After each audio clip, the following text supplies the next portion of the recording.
recording. Are you coming up right now? Is that what we're doing? No, we're recording to disc right now. All right. And then I actually want to check something. And then go like,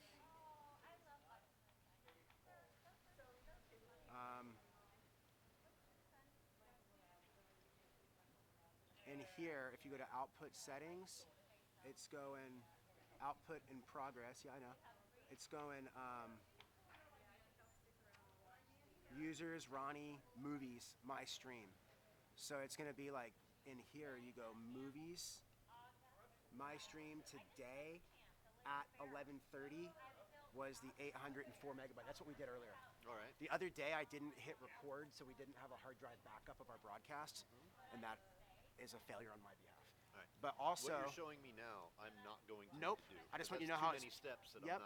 I'm watching it, but Thursday starts. I'll do 2022 Pacific Cup.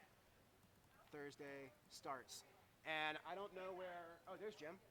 Hey Jim, we're going live in just a couple of minutes. I'm here waiting for the call. If you are makeup. Yeah, are you gonna get makeup? He powdered his nose, I know that. Where do you want me first, Ron? You want me on the feet? You can be sitting over here. And you're gonna see that you'll be having a lot of feedback to me based on the comments, because that helps us drive more comments, which drives more eyeballs. Gosling's rum and So I'll be here in case anybody has a heart attack. there it is. we have the awesome. Sometimes you get like 7 people say they're gonna be here and it's 2, and sometimes you get 5 say they're gonna be here and you actually get 6. Yeah. The other thing, you'll be the man to apply tourniquets if the drone goes rogue. How's that? Small finger tourniquets. And then Walt, so right here, Walt, we go like this, and now we're already recording for 2 minutes, but now we hit stream. And so it should say right now it's connecting live, and then it's gonna show in just a minute. So Drew, there it is. We're not live yet, but we're about to be. And then we're gonna go ahead and we are gonna go live with this guy. We're gonna put that on. And let's actually, you're gonna sit over here, Jim. So you're on camera and behind the microphone. All right, so we're gonna hit going live right now.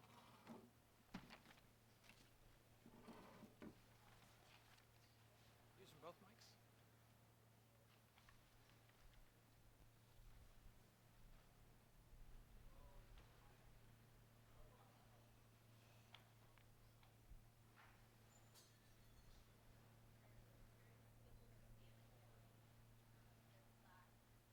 And welcome back to the St. Francis Yacht Club, everybody. My name is Ronnie Simpson. I'm the media director for the 2022 Pacific Cup. And we also have with us Jim Quanci, the Commodore for the Pacific Cup Yacht Club. Jim, beautiful day out today. Definitely, I think, the nicest and probably most photogenic morning that we've had for starts, yeah? Yeah, a little bit of white caps, so 16, 17 knots. People are gonna be getting out of Dodge fast. And when you look offshore, it's looking like, 10 knots, 12 knots for at least a ways, 100 miles, 200 miles. So after that, it gets interesting, to say the least. How high do you go? How low do you go? And what's with that dead air in the middle? And I think that's one thing that has really certainly defines this race thus far. As you're looking at the earlier starters and everything, you're seeing that a lot of boats went high, a lot of boats took the middle ground, and a lot of boats have set spinnakers very early, and they're running downwind right now. And to me, it looks like the southerly guys in the earlier groups are probably going to come out ahead. But I think one thing that's going to define this is, just like you said, what do you do when you get out the gate? You're going to have some pressure, but the high is just a very, very confusing, interesting scenario compared to most years. A little crazy. I was looking this morning, and Azor is on port tack near the Great Circle route, doing 7 knots to weather, probably with a number 1 up, while Foamy and Surprise probably have shoots up, and they're running deep, and they're they're almost south of the border with Mexico. So yeah, it's gonna be interesting if you're starting today. Yeah, and I think that's one thing again that has really defines this race. Like we said, is that you do have this difference where you have it's really the Cal 40 Azure as well as the double-handed Beneteau 10R Cruise Sea Baby. Those two boats have really taken the northerly option. Probably not the way I would have gone, but they are going over a high pressure area, and they're in the headwinds on top of a small localized high. So just like you said, they're on port tack in a southwesterly going to weather with a number one Genoa like 3 days into a Pacific Cup. So I've also been there before, 2010, and I did go too far north, and I think that's something that every navigator learns, is that south usually pays, but there are those times when you go north and you try to make it work. But yeah, very interesting. If you look actually down south in the tracker, you'll actually see that the Express 27 Hang 20, they have actually jibed over. So they have already thrown in a jibe with a spinnaker from what I'm seeing on the tracker. So anyways, guys, we have a couple of people monitoring our Facebook feed. Drew, did you get on there yet? And David, did you get on there yet? So if you can, guys, we have a couple people monitoring the feed. So just like the other day, it's great to have that real-time feedback. So if you possibly can, just let us know how our audio is. Let us know how the video is. Also, please let us know if you have any questions or any feedback, any way that we can make things better. And we're going to make some quick adjustments, and we're going to hand it back over to Jim Quanci. And why don't you maybe just run down some of the boats they're starting today? Yeah, our first start this morning, the Gosling's Rum Division. For variety, the smallest boat in the fleet is Pearl from the Pacific Northwest, a Synergy 1000. So this is a 33-foot boat that probably weighs half of what the next lightest boat in the division has. So this is a lightweight going machine with the smallest crew. Versus the biggest boat in the first start this morning is a Schumacher 46 Surprise, which is a bit of a family operation, and our rear Commodore for the Pacific Cup is skippering Surprise. So again, a lot of variety here. We've got an Aerodyne 43, Freya, an Andrews 43, Cahoots. Hey, a One Design 35 Kahuna, as well as another One Design 35, Such Fast. And I'll tell you, these One Design 35s have huge rigs, don't weigh very much, and are absolutely a handful. But again, the way the weather's looking, if you're looking at the video feed, you may see if most of the boats have reefs, because again, we have about 17 knots in the bay. Once they get out to Bonita, Land's End, Mile Rock, they will be shaking those reefs, because again, it's probably 10 knots of wind, 12 knots of wind. And then late this afternoon, we'll get to see who's hanging high and who's going low, and it's going to be really interesting. Yeah, what else do we have? We've got a Sydney 38, kind of in the middle of the pack, Mako, and Lodos, a J111. And we've got a First 45, Athena. Oh, and at a Richmond Yacht Club, which is kind of my home base, the Santa Cruz 37 Wildcard. Hey guys, sorry to interrupt the Commodore right there, but we are getting a lot of comments on the audio being quite buzzy. So we are going to attempt to swap out mics here and pull up a different audio feed with a different microphone. So please just bear with us, and we're going to stay live for this.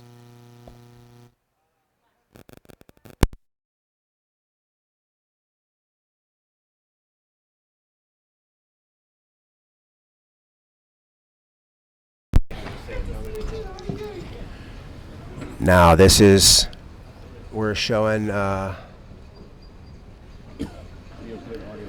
guys, let us know how the audio is now.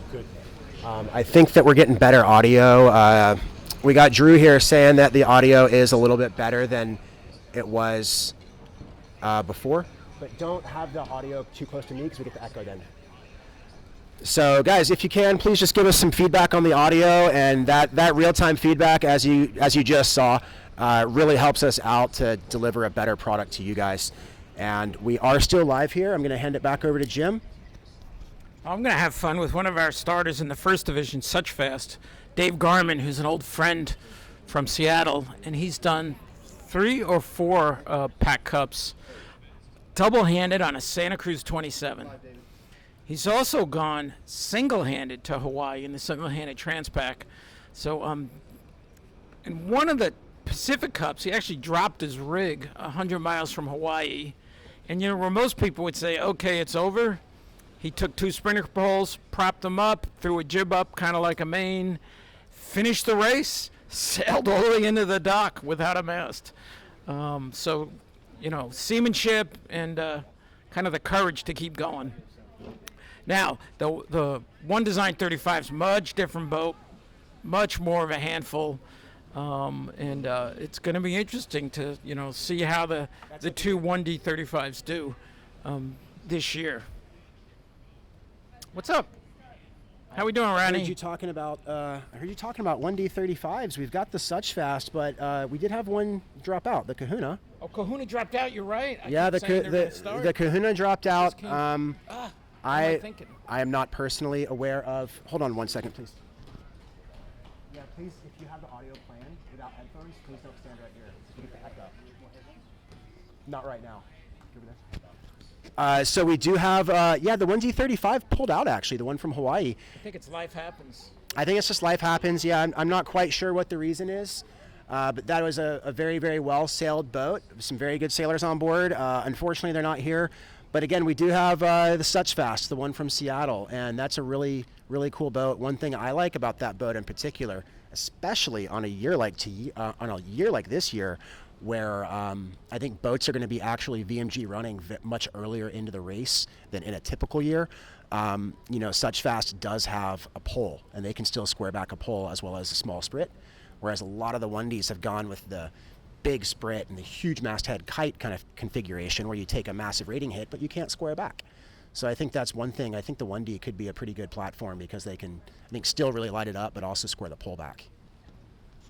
So should I tell you, Such Fast has a big penalty pole and monstrous spinnakers. And for those of you who've been there, you're thinking, man, this sounds like round down if you're not careful. So gonna be interesting to say the least.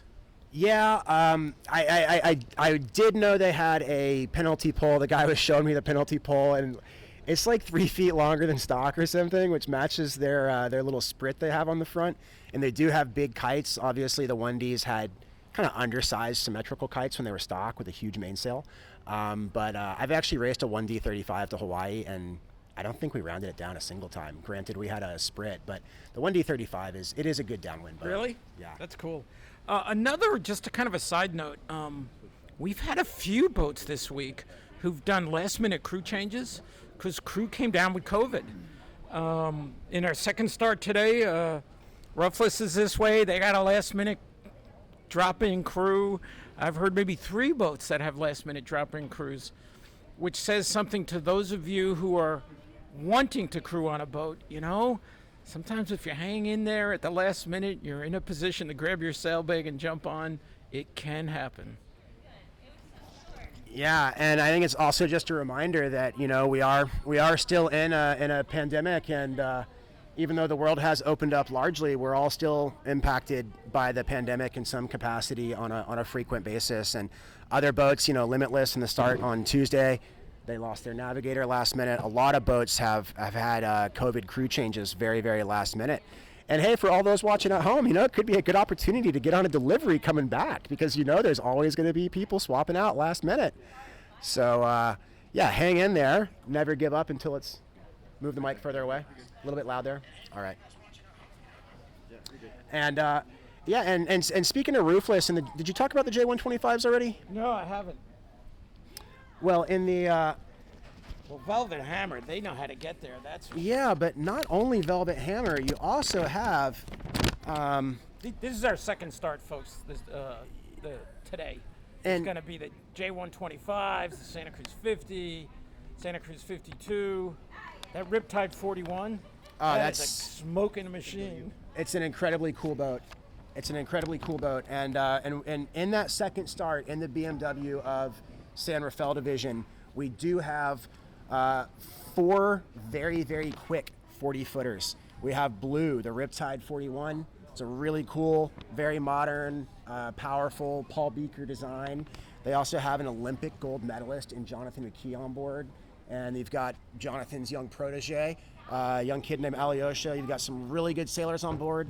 Michael Schoendorf, the owner, runs a fantastic program. So obviously, I mean, when you start talking about custom racing yachts and Olympic gold medals and good sail programs, they're obviously going to be competitive. And then you have the trio of J125s, and anyone that has ever followed a Hawaii race has oftentimes seen J125s either win the race overall or come very close. Case in point, the two boats that went 1-2 in the 2019 Transpac are both in this fleet. You had Hamachi and you had Velvet Hammer. And then the third J125 is Roofless, which is owned by a professional sailor and boat builder from here in the Bay Area, Rufus Sjoberg. So I think that, and he won his division in Pac Cup 4 years ago on the Melges 32 of the same name, Roofless. Yeah. And these J125s are a bit different. So like tomorrow we're going to have the ultra-wide Transpac 52s. These J125s are kind of thin. They're kind of narrow, man. When you get the shoot up and you point them downwind, they go like hell. And that is one really cool thing about the J125s. They are I actually compare them a lot of times to big Moore 24s. You know, they rate well. You can carry full sail in almost all conditions. They sail very, very well to their rating. And as you can see, we're getting the relay down here. We have 3 minutes until our 5-minute warning. So we are going to be 2 minutes to the 5-minute warning. And what we're basically going to do, just so all the viewers at home know, we're going to get the clock going, and I'm going to hand off the production duties to Walter here, and he's going to handle producing the stream. And we're going to have Drew and Jim commentate so I can fly the drone and get some non-live drone footage to bank for later. But anyways, yeah, the J125s, really, really quick boats, easily driven hulls, very lightweight, and they rate well. So, I mean, they went 1-2-4 in Transpac overall just 3 years ago. So we would not be at all surprised to see these three J125s, figuring into the rankings in this race. Oh, yeah. And as well as the three J125s and the Riptide 41, you've got the two J World boats and also City Lights, the Santa Cruz 52. And you want to tell us a little bit about maybe some of the J World boats and their involvement in the race and that program? I don't know too much. I will point out City Lights, the head of marketing for the Pacific Cup, Caitlin, is on City Lights. So looking forward to hearing from her and seeing her social feed when she arrives, in Hawaii. And I wonder what kind of interconnectivity they have. We may get some social coming out of Caitlin on the water with a little luck here. Yeah, and also I think an interesting thing, people are always, interested in the human aspects and the human story. And I think it's a pretty cool one. Aaron Wangenheim, the owner of City Lights, they had that program ready to rock for 2020. And unfortunately, everyone knows what happened. The race didn't go down. But, same crew, same people. And Caitlin was super stoked to do the race. And then this little thing called getting married and having a baby happened. So she is a new mother with a 6-month-old newborn daughter that she just kissed goodbye for the first time, and she's going to go cross an ocean. So that's a pretty cool story, I think, just to have that family connection within the immediate Pac Cup family. Having done that before, leaving the baby ashore, the question is when she gets to Hawaii, will her baby give her a hug or give her a cold shoulder like, oh, you abandoned me for 2 weeks? So we're going to see how that goes. It's going to be interesting. But I'm sure we all know it's going to be fine.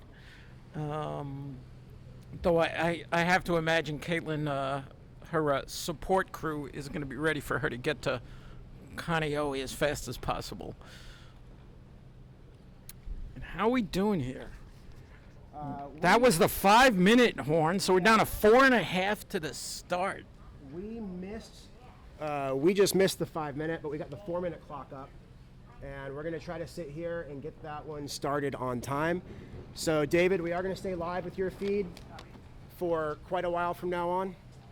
And do know the starting line is not between the A and the B buoy. The outer A buoy, and it's between a flag that's on the race deck, which is a little bit farther to weather than the B buoy. So you can actually be, boat lane through 2 west of the B buoy and not be over early. And we are at 3:45. And they're jockeying for position. A couple of these boats don't have their jibs up yet. It's like, kind of, what are they waiting for? Oh, I hope the guys with the Synergy 1000, I noticed they have their Kringles on their reef. The Synergy 1000 did this race about a decade ago, and when they shook the Kringles, it had worn holes in their mainsail. Not a good thing. Hopefully, though, I suspect as soon as they get out past Mile Rock, they'll shake the reef, go to a full main, and be off and away. 3 minutes.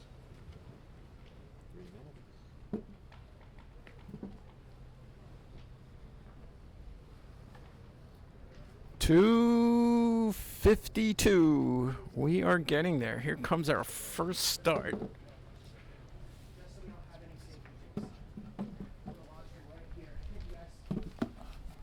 We may have some more color commentary. Got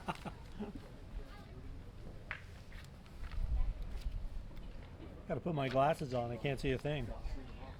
We got Eric here. Eric, what's your last name? No, I'm Drew Harper. Drew Harper. Sorry, Drew. Yeah, I'm just I'm more familiar with the second start today, most everyone, but there's a couple of pretty fast boats in this. That Synergy is going to be interesting because it's got a articulating sprit and allows them to square off even though they're flying ASIMs. So that's going to be a boat particularly to look at, particularly being the smallest boat. So question one of I the smallest have, boats. would you turn hard left and run south, or would you hang high? Oh no! It's We'll such hold a, you it's to it. Such a wild card year, right? I'd probably go south. You'd probably go. Yeah. That'd be the safe bet. Yeah, and that's a boat that can make up some time if they need to. So they heat up a little bit. They're going to go fast. So if you go north and pull it off, You look like a brain surgeon. you look like a genius.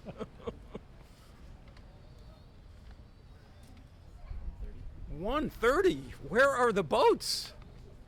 This looks like a conservative start, which would actually kind of surprise me a bit.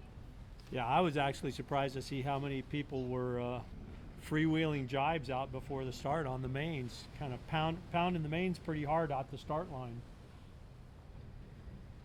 Oh, I see 3 or 4 boats. They're doing the Vanderbilt start. That's a long run on starboard into the starting line. Oh, so today does the orange inflatable count as the end of the line? Yeah, that's the end. That's the end of the line. Oh, so we're not actually going to see them that close, unless we got a nice zoom on the camera there. I'd stay out there by the orange tetrahedron. That's the trick.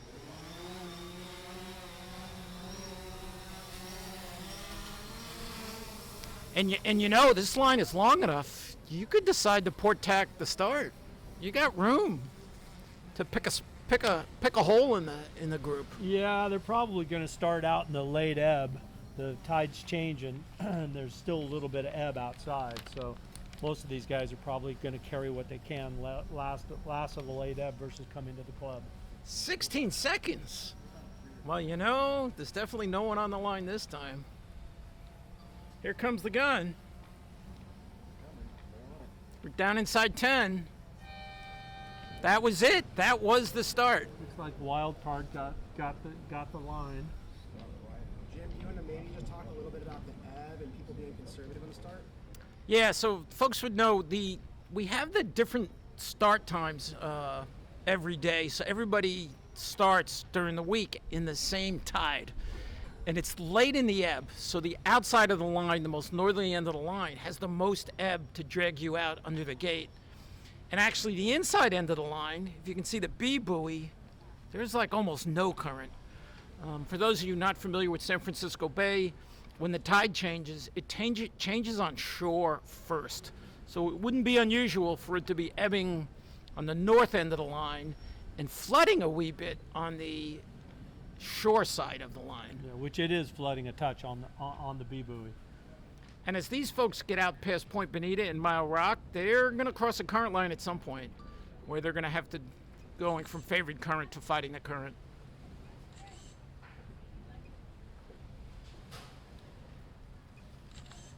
And it looks like all but one boat's got a reef in. Again, it's probably blowing 17, 18 knots here.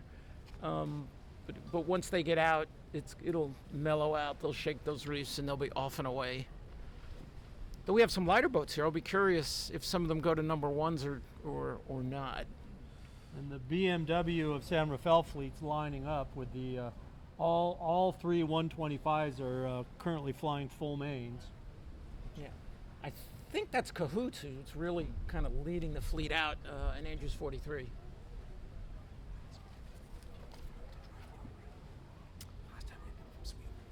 Yeah. Hey, one question we have from our producer here is, hey, anybody watching from any place interesting? Europe, Asia, East Coast of the U.S.? Let us know where you're from. We'd love to see. We'd love to know. Just keep us entertained.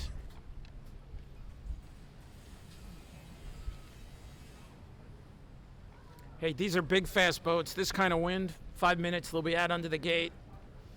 It's always nice to get out of Dodge fast.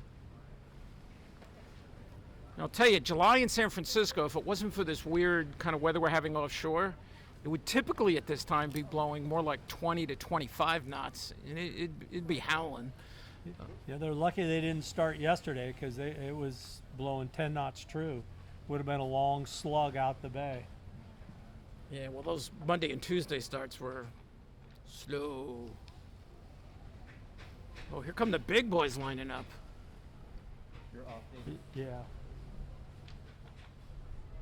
Blue is screaming across the starting line right now. Sailing full main. Well, that boat has water ballast. That boat has water ballast and shines in the water riding moment as well. Yeah, but when you're short tacking for a start, can you change your water ballast that fast? No, I don't know. No, but they did set a number 3 jib. It looks like. So. This is the Riptide 41 with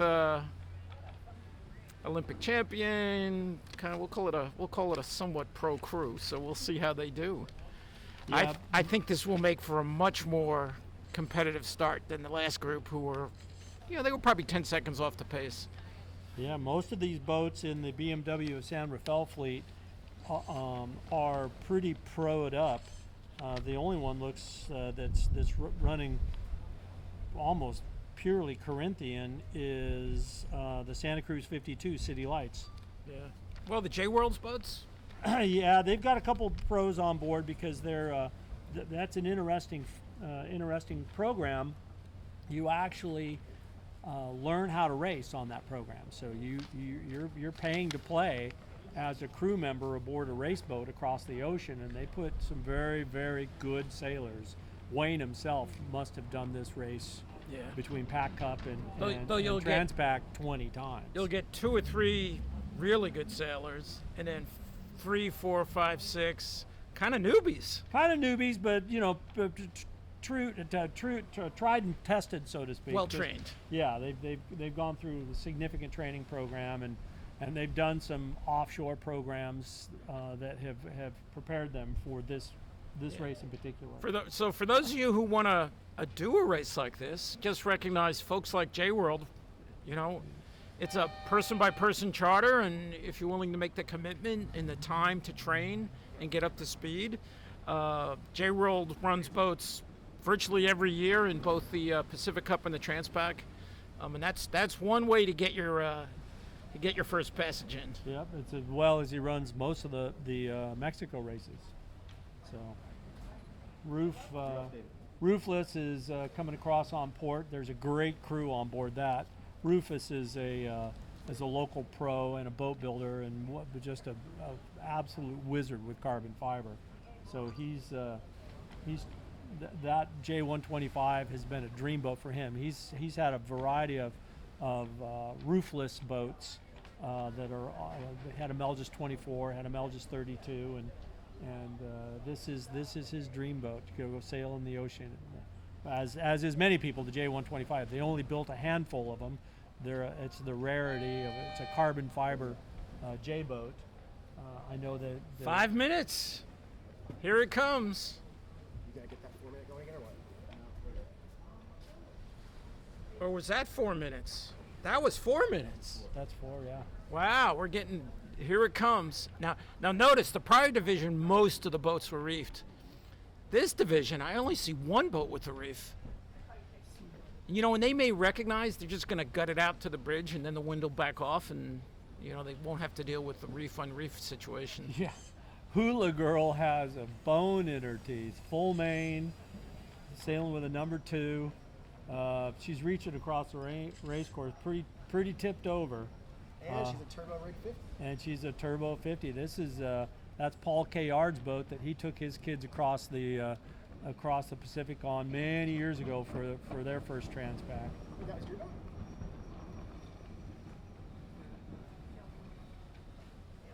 Yeah, I suspect once they harden up, they're going to be, for those of you who don't know Santa Cruz 50s, sometimes they're really fast while you're flogging the main, which seems a little crazy, but I used to race on one, and whenever you pulled the leech in tight, it would slow the boat down. How much time we got? 2.5. And again, this is probably the most competitive fleet we've seen start since the first Monday start. Which camera are you on?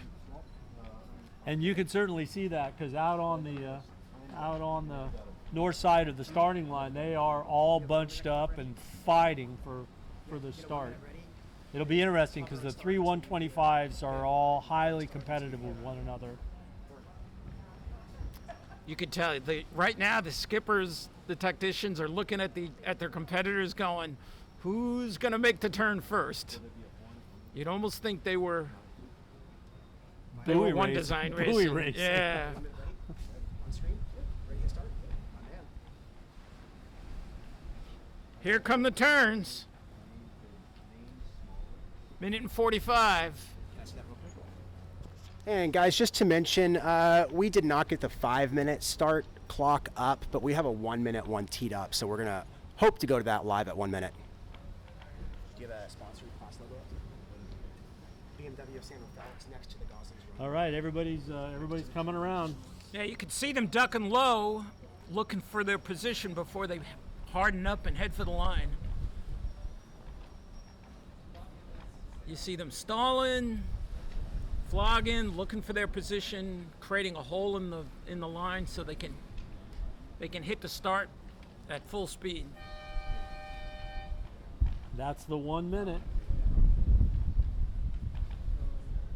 You'd think they were a bunch of dinghy racers flogging the minute before the start, looking for their best position.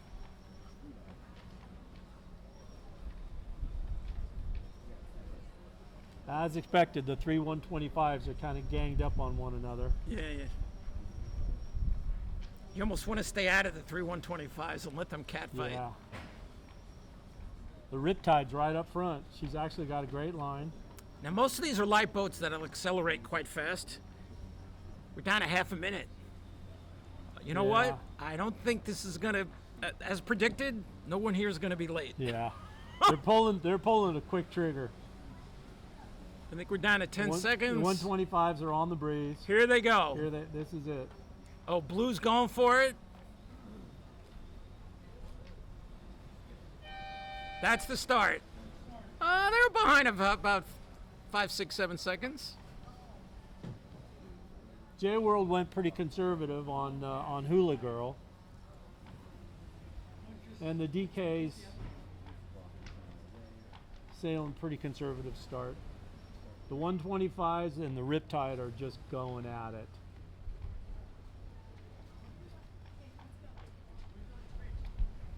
Only 2 boats reefed in this fleet, so they're I think is that City Lights kind of City Lights conservative? Let me stay out of that dogfight. Yep. They realize, what's a minute when we're going to be sailing for the next 9, 10 days? 9, 10 days, yeah. Hopefully. Oh, with this crazy weather. Some of these boats could do this race in 8 days, but I think with this crazy weather, 9 or even 10 could be what happens. Yeah, this has to be exciting on City Lights because he's sailing with his 2 daughters, and they're actually fighting for the fastest family trophy. Yeah, what? Do you see the J125 here trying to pinch up Blue, the Riptide? Yeah, look at that.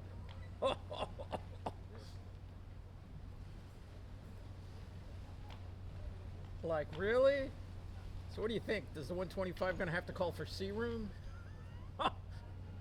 Riptide's going to go back out into the current. I have to Yeah, think. yeah, but he may be waiting for everybody to The go DK. astern of him. The DK's over. Everybody's finding a port lane out. There goes Ruthless. Now Blue's gonna go. She's got the windward position. Yeah, the guys on board Roofless, all those guys have sailed a lot together. The Santa Cruz 50, J-World, they are cranking. They're up and pointing and going. Yeah, that's the right tool for the job on this out the gate. Yeah. 52 will be trucking pretty quick here too, though.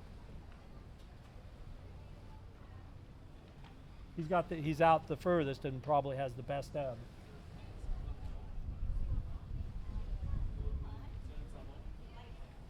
God, the J125s look like small boats in this fleet. Yeah, it's funny they have. And guys, just so you know, we are getting actually some beautiful drone footage. It is not live, but we will have some great drone footage to put up later. Beautiful start today. Finally, after a couple of days of light, dreary starts, we finally get a beautiful one. Blue skies, nice breeze. Big, fast boats. Awesome. And they're not going to get the crap beat out of them tonight. No, or, they aren't. Or Yeah. the night after, like most races. Yeah, the 125s are a pretty dated design, but they are sure proven themselves in a world of modern boats. It's a fairly short rig. They have overlapping jibs, which is always a bonus for them when they're sailing in moderate conditions. And so they do tend to sail with a lot of sail area, considering how narrow a boat it is, because the sail area is just a little lower with that overlapping jib. So the question I have is how wet a boat? Not a lot of freeboard. It's like standing in front of a fire nozzle. Yeah, that's a super wet boat. It's of this start, the 52's certainly got to be the most comfortable boat heading over. And the 125s are probably the least. Yeah. On top of that, they're carbon, so they sound like a drum. Well, I'm sure the Riptide has that. Oh yeah, It's big. Yeah, It's got a big interior volume, yeah. but it's carbon, and it's going to be a banger. It's a noisy boat.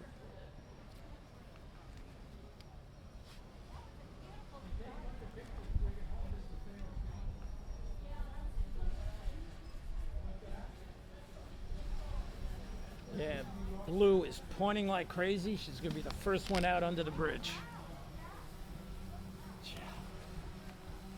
What do you think? Jonathan McKee at the helm? Just Yeah. Yeah, that's a great beaker design.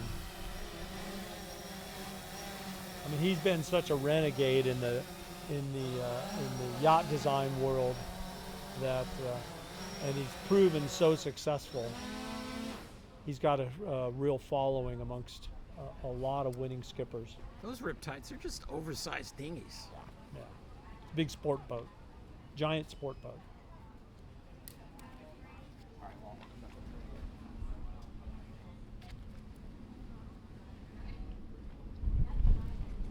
The Santa Cruz 52 might have as much lead in its keel as the Riptide weighs total. Probably. Yeah, it's especially considering the Riptide. I forgot how much water that boat sports on water ballast, but it's tons of water. Hey, Ronnie, you want to talk?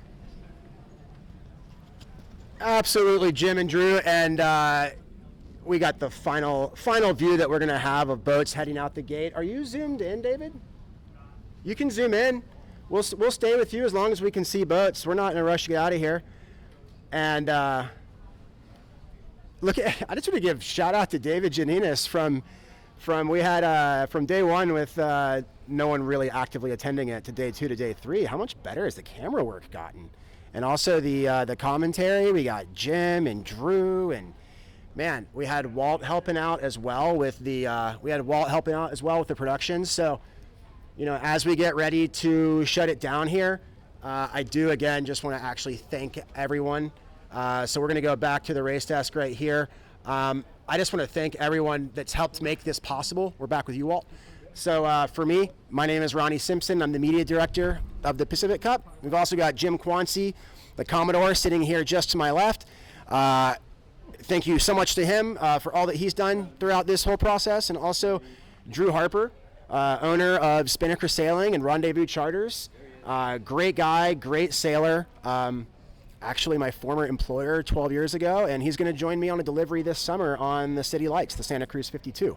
We're going to sail that boat home. So thank you to Drew and Jim, and also David Janninis on our primary camera rig, and also Walter Kotecki running back and forth as assistant producer and also camera 2 guy, and also David Haines.